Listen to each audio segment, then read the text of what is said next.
All right, one more concept that we have to cover is area of triangle. So we know that when you have an area of triangle like this, and this is the height, this is the base, then the area of the triangle is half times by base times by the height. True?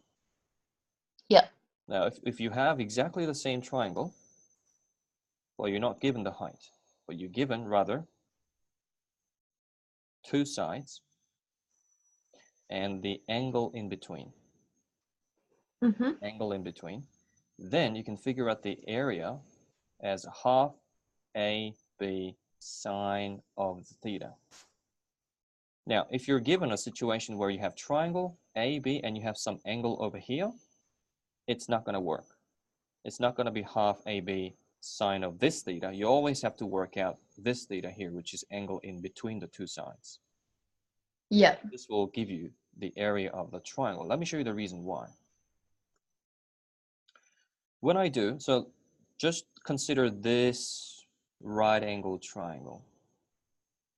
And this is the height. And you can see that the height over A, of course, this is not hypotenuse and this is not adjacent. This is the hypotenuse here. And this is the opposite. But in this case, that's height. This is the hypotenuse. So that's h over A is equal to sine theta, isn't it? Sine theta is opposite over hypotenuse. So therefore, h is equal to A sine theta, isn't it? Yeah. So if I plug that into the height there, then I got half B times by A sine theta, which is that equation here.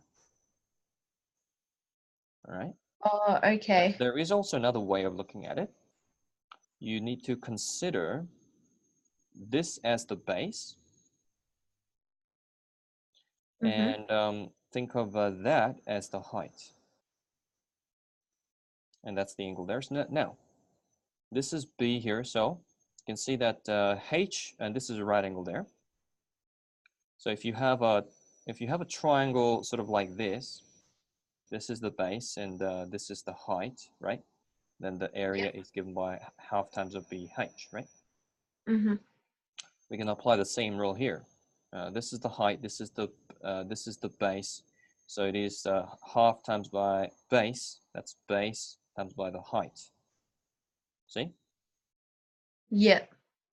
Now the height, however, so this is area. Height is, you see the h over b, that's the opposite over hypotenuse, right? Opposite over hypotenuse is the same as sine b, sine theta. So therefore height is a b sine theta, isn't it? Yeah. So this is a half a b sine theta. This is b sine theta there. So whether you look at it with this way, as that as the height, or that as the height, you get the same equation. Okay, yeah. So therefore, you can try something like this as homework. This is 2, this is 3, this is, let's say, yeah, this is an ambiguous case, by the way. But let's say this is 10 degrees, and you can figure out the area. How much is the area? It's going to be half times by 2 times by 3 times by sine of 10. And 10. Yeah. All right. Now, if you're given something like 4, and this is 3, and this angle is, let's say, 30 degrees, then it is a bit tricky because there are two possibilities, you know?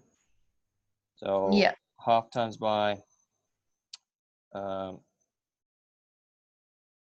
in this case, yeah, because this side here, you have to figure out this side, this angle here, right?